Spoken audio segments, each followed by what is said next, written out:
Okay, here it is. 1996 Boss Hoss. I'm trying to make a video for you guys of everything I can kind of think of to tell you more. What I know everything about the bike, pretty much. We're going to start here on the front. Michelle, there's a pretty good little ding on the gas tank here. This piece here that hubs the speedo and all the gauges, of course, needs to be repainted. You can see in here. They do make chrome inserts that fit inside this, but when the bike's painted, that would all need to be repainted, I'm sure. I have not cleaned this. I haven't polished on it or nothing. You're seeing it just like it is. Paint's fair, you know. It's got that one ding on the front's the worst thing.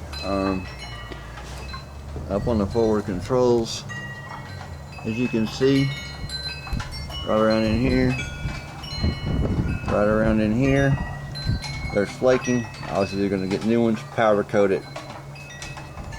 My idea was powder coat, but I need to check with somebody to see if that would work. Although those are standard controls, you can get them probably out of Kuryakin, wherever. It's one thing about this bike, you don't have to spend a ton of money on parts. You got an AutoZone, or you don't have to go to the Harley shop to buy stuff for it. What else can I tell you about it? The saddle I made, it actually sits on the original Corbin pan. Put the steer rod, wrap the top of the pan in steer rod from about right around in here back. The foam, the foam is cut out of the pan, original pan, down underneath. It's just attached to the pan. I had to do some modifications on the saddle tree to get it to set down into the bike. My only plan left to do on the saddle was I wanted to take it to somebody. Saddles were made with a metal pan over the top right here, and I actually was going to take it to somebody and see if they could take this and make this a scoop like a motorcycle seat and bend that down a little bit. I'm about 6'1". The bike is not too tall for me. If you are 5'8" or less, I'm going to say you'll be on your toes. The pans there can be rebuilt, or you can get a Corbin seat if they're still making them. I don't know. It's got the ZZ4 motor. Valve covers, they need to be polished, as you can see. They got white water spots on them, but they do polish out. It is aluminum, so aluminum radiator, doesn't have any leaks, never gave you any trouble. The chrome on the alternator down below, it's, not like peeling off really, but it's not, you can tell maybe by the video, it's about like the front controls. Master cylinder is all aluminum. It works. Bike is equipped with aluminum racing type brakes. To change the pads, you can pull this pin right here. Pads slip out of the top. You don't have to take anything off the bike. Front tire is cracking, as you can see. It does definitely need to be changed. I wouldn't go very far on it, although I would ride it around town. But a lot of people wouldn't. They're probably smart for that. It's got that little $450 starter. One thing the bike needs to take this panel off right here, you pull on the bottom and it slips out. It's held on with a little clip. It's got a spot for a bungee right here that you can attach a bungee through the motorcycle to the other panel. It's a pain. I don't use it on there. The only thing Boss Hoss didn't, what I don't like about this motorcycle that I still need to do, which wouldn't take us long, and about $50-60, is this fuse box is exposed. The connections are exposed. I've had to wiggle fuses, wiggle connections, because they sometimes don't make great contact. But a friend of mine put one of these. He said it was identical to the one he put in his Mustang, and he said that box is about $50. All you do, 2 screws. These are all clipped on. Clip them up, pull the clips off, put the new box on, clip all the wires back on. It should be about that easy. This wire here goes to the tack. Whenever we split the frame and all that, I did not hook the tack back up. It does work. I just didn't like the way it looked up there. I was going to take it off. I don't really need it. The Speedo runs, I would say, about 10 miles an hour slower than the bike. I figure that is because when this bike was original, it came with a, I think, a 235/75/15 standard light truck tire. It's got the Avon 230 on it now, which is a smaller tire. That is the only improved tire that Boss Hoss will put on these bikes. I priced one, I don't know, I think they're $250 or something like that. It looks okay to me. It doesn't show cracking like the front does, but it is several years old.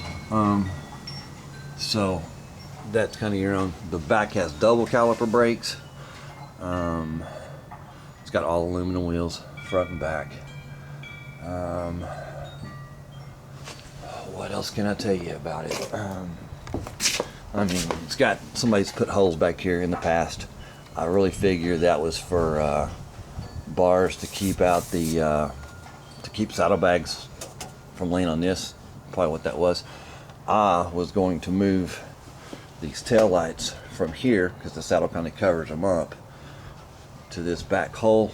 I just never have, I don't want to use these lights. I would buy some different ones. These are just kind of plain little lights. I would actually get some different ones that look kind of cool and move them on back. As you can see, the paint is not great, but it needs a paint job. Chrome on this shock coil. It looks like it's been scraped on something in the past, or it flaked off a certain way. I don't know. As far as I can tell, the bike's never been down. Seriously, don't think it has. We actually, when I bought it and I split the frame, this piece was in here, and it just had a little set screw that holds it into this. We took it apart. It was actually very, very unsafe. And we actually fabricated this piece here. We put a little set screw into it. It comes back in here about this far. It does have adjustment for the clutch.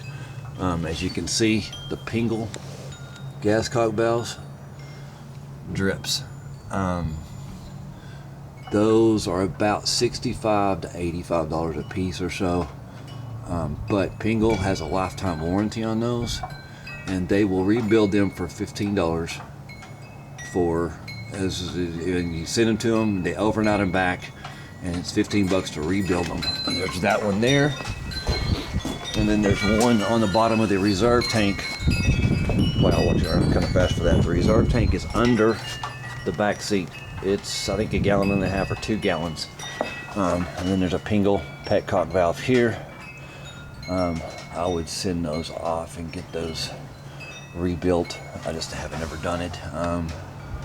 What else? Goodness.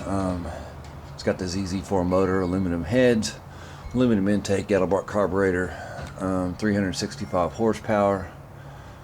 What else? When we split it, we put in a new racing clutch. The clutch plate that was in it was okay. It had a little bit of stress cracks right around the springs. It's a clutch, Boss Hoss told me, that's identical to what was in a Chevy Nova, a 1970 Chevy Nova. They take off the fiber plates, they put on the ceramic plates. Anyways, we put in a $220 McLeod racing clutch plate. It works great. The miles on the bike, I believe to be right. I don't know. I mean, 17,000 miles. What else can I tell you?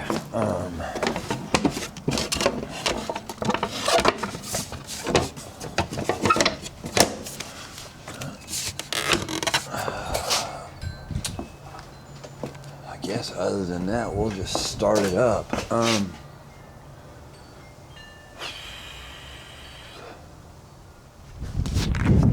To start it, keys down here. Turn the key. Hear the water pump, fuel pump kick on. Hit the on button, of course, it's like a motorcycle.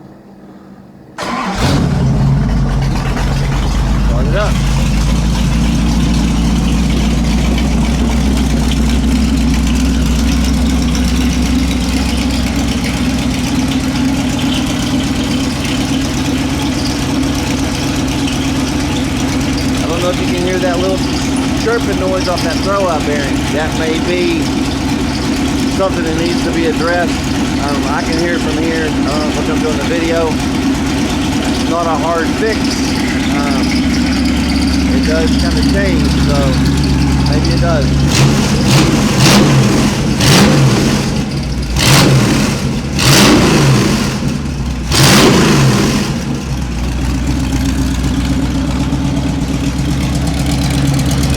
No smoke.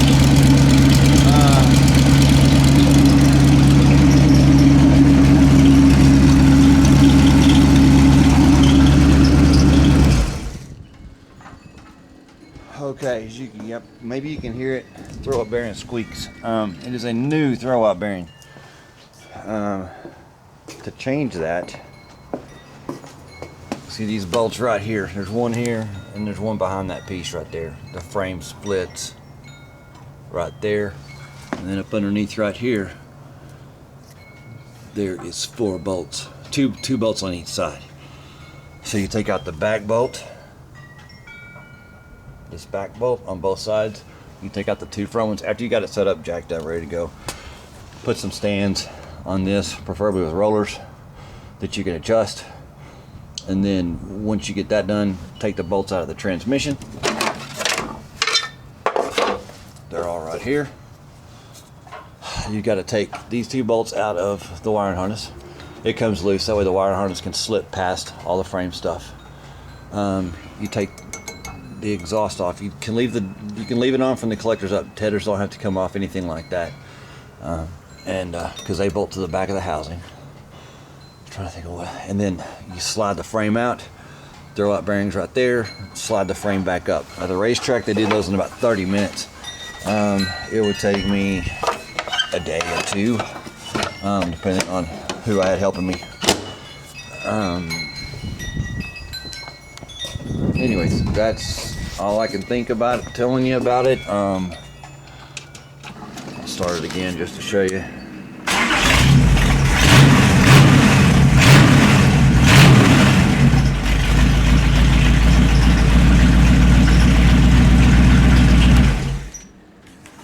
Does start right up. Let me know what you think.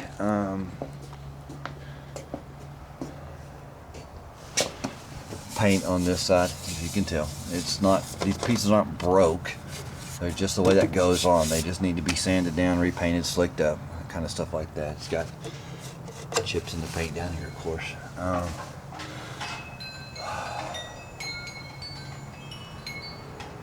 Don't know what else to tell you.